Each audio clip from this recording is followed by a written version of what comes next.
Eight Cousins by Louisa May Alcott. Chapter 12. The Other Fellows. Rose did tell the people what had passed, and no one howled over Mac or said a word to trouble him. He had his talk with the doctor and got very little comfort out of it, for he found that just what he might do was nothing at all, though the prospect of some study by and by, if all went well, gave him courage to bear the woes of the present. Having made up his mind to do this, he behaved so well that everyone was astonished, never having suspected so much manliness in quiet Worm. The boys were much impressed, both by the greatness of the affliction which hung over him and by his way of bearing it.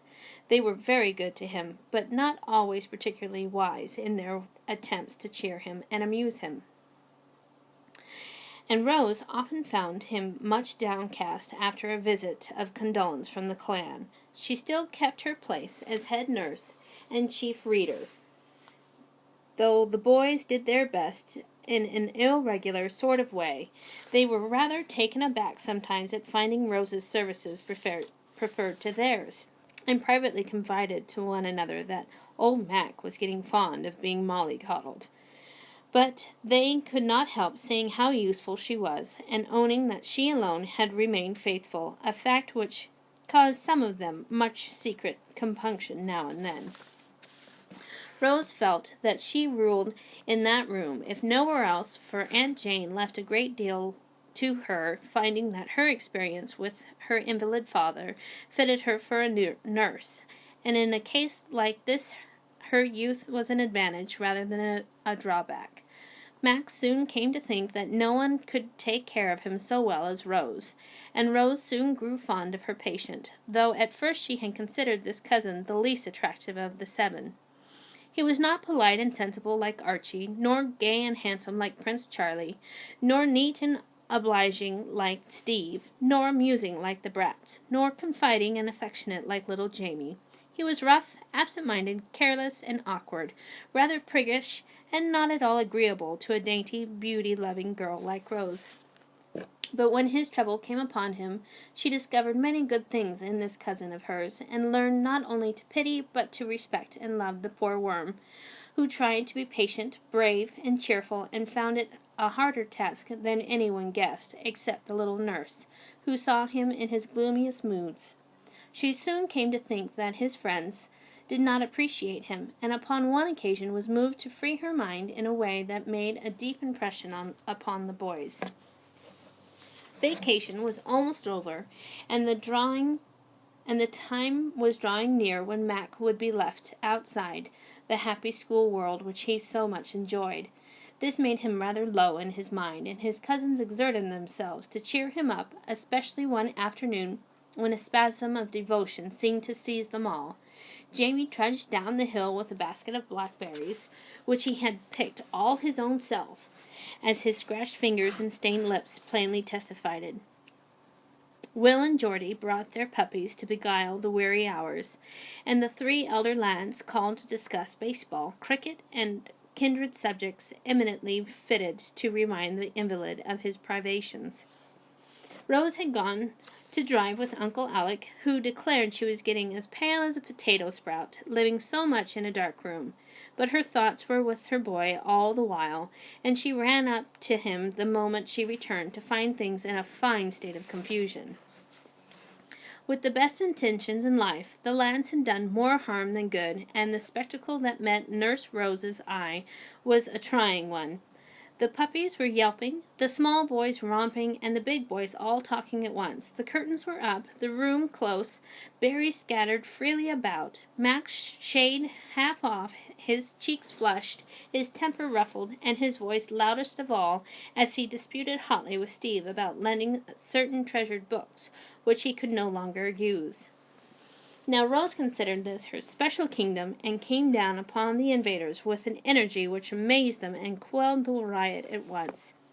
They had never seen her roused before, and the effect was tremendous, also comical, for she drove the whole flock of boys out of the room like an indignant little hen defending her brood. They all went as meekly as sheep. The small lads fled from the house precipitately, But the three elder ones only retired to the next room, and remained there hoping for a chance to explain and apologize, and so appease the irate young lady, who had suddenly turned the tables and clattered them about their ears. As they waited, they observed her proceedings through the half-opened door, and commented upon them briefly but expressively, feeling quite bound down with remorse at the harm they had innocently done. "She put the room to rights in a jiffy. What jacks we were to let those dogs in and kick up such a row," observed Steve after a prolonged peep. "The poor old worm turns as if she was treading on him instead of cuddling him like a pussy-cat. Isn't he cross, though?" added Charlie, as Mac was heard growling about his confounded head. "She will manage him, but it's mean in us to rumple him up, and then leave her to smooth him down. I'd go and help, but I don't know how," said Archie, looking much depressed, for he was a conscientious fellow, and blamed himself for his want of thought. "No more do I. Odd, isn't it, what a knack women have for taking care of sick folk?" And Charlie fell a-musing over this undeniable fact. "So she has been ever so good to Mac," began Steve in a self-reproachful tone. "Better than his own brother, eh?" cut in Archie, finding relief for his own regret in the delinquencies of another. "Well, you needn't preach. You didn't any of you do any more, and you might have, for Mac likes you better than he does me. I always fret him, he says, and it isn't my fault if I am a quiddle," protested Steve in self-defense. "We have all been selfish and neglected him, so we won't fight about it, but try and do better," said Archie, generously taking more than his share of the blame, for he had been less inattentive than either of the others. "Rose has stood by him like a good one, and it's no wonder he likes to have her round best. I should myself if I was down on my luck as he is," put in Charlie, feeling that he really had not done the little thing justice. "I'll tell you what it is, boys, we haven't been half good enough to Rose, and we've got to make it up to her somehow," said Archie, who had a very manly sense of honor about paying his debts, even to a girl. "I'm awfully sorry I made fun of her doll when Jamie lugged it out, and I called her a baby bunting when she cried over the dead kitten. Girls are such geese sometimes. I can't help it," said Steve, confessing his transgressions handsomely, and feeling quite ready to atone for them, if he only knew how. "I'll go down on my knees and beg her pardon for treating her as if she was a child. Don't it make her mad, though? Come to think of it, she's only 2 years or so younger than I am. But she is so small and pretty, she always seems like a dolly to me," and the prince looked down from his lofty height of 5 feet 5, as if Rose was indeed a pygmy beside him. "That dolly has got a real good little heart, and a bright mind of her own, you'd better believe. Mac says she understands some things quicker than he can, and Mother thinks she is an uncommonly nice girl, though she don't know all creation. You needn't put on airs, Charlie, though you are a tall one, for Rose likes Archie better than you. She said she did, because he treated her respectfully." "Steve looks as fierce as a gamecock, but don't you get excited, my son, for it won't do a bit of good. Of course everybody likes the chief best. They ought to, and I'll punch their heads if they don't. So calm yourself, Dandy, and mend your own manners before you come down on other people's." Thus the prince with great dignity and perfect good nature, while Archie looked modestly gratified with the flattering opinions of his kinsfolk, and Steve subsided, feeling he had done his duty as a cousin and a brother. A pause ensued, during which Aunt Jane appeared in the other room, accompanied by a tea-tray sumptuously spread, and prepared to feed her big nestling, as that was a task she allowed no one to share with her. If you have a minute to spare before you go, child, I wish you'd make Mac a fresh shade. This has got a berry stain on it, and he must be tidy, for he is to go out tomorrow, if it is a cloudy day," said Mrs. Jane, spreading toast in a stately manner, while Mac slopped his tea about without receiving a word of reproof. "Yes, Aunt. answered Rose so meekly that the boys could hardly believe it was the same voice which had issued the stern command, "Out of this room, every one of you," not very long ago. They had not time to retire without unseemly haste before she walked into the parlor and sat down at the work table without a word. It was funny to see the look the three tall lads cast at the little person sedately threading a needle with green silk. They all wanted to say something expressive of repentance, but no one knew how to begin, and it was evident from the prim expression of Rose's face that she intended to stand upon her dignity till they had properly abased themselves. The pause was becoming very awkward when Charlie, who possessed all the persuasive arts of a born scapegrace, went slowly down upon his knees before her, beat his breast, and said in a heartbroken tone, "Please forgive me this time, and I'll never do so any more." It was very hard to keep sober, but Rose managed it and answered gravely, "It is Mac's pardon you should ask, not mine. For you haven't hurt me, and I shouldn't wonder if you had him a great deal, with all that light and racket and talk about things that only worry him." "Do you really think we've hurt him, cousin?" asked Archie with a troubled look, while Charlie settled down in a remorseful heap among the table legs. "Yes, I do, for he has got a raging headache, and his eyes are so red as this emery bag," answered Rose solemnly, plunging her needle into a fat flannel strawberry. Steve tore his hair, metaphorically speaking, for he clutched his cherished top knot and wildly dishevelled it, as if that was the heaviest penance he could inflict upon himself at such short notice. Charlie laid himself out flat, melodramatically, begging someone to take him away and hang him, but Archie, who felt worst of all, said nothing except to vow within himself that he would read to Mac till his own eyes were as red as a dozen emery bags combined.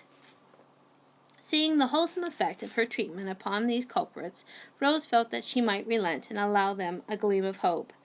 She found it impossible to help trampling upon the prostrate prince a little, in words at least, for he had hurt her feelings oftener than he knew, so she gave him a thimble pie on the top of his head, and said with the air of an infinitely superior being, "Don't be silly, but get up, and I'll tell you something much better to do than sprawling on the floor and getting all over lint."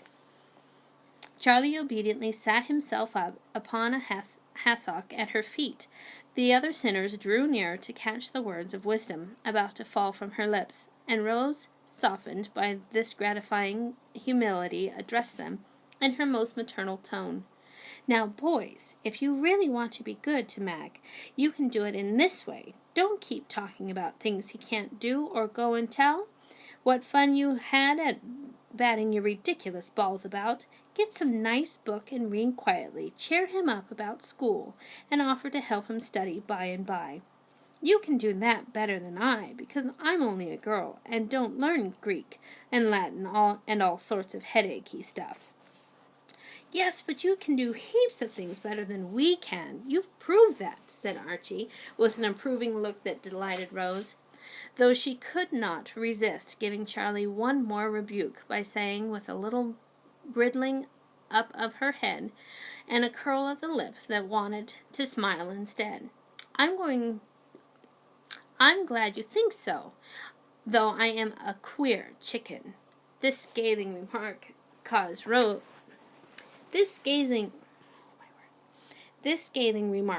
the prince to hide his face for shame, and Steve to erect his head in the proud consciousness that this shot was not meant for him. Archie laughed, and Rose, seeing a merry blue eye winking at her from behind two brown hands, gave Charlie's ear a friendly tweak, and extended the olive branch of peace. "Now, we'll all be good and plan nice things for poor Mac," she said, smiling so graciously that the boys felt as if the sun had suddenly burst out from behind a heavy cloud and was shining with great brilliancy.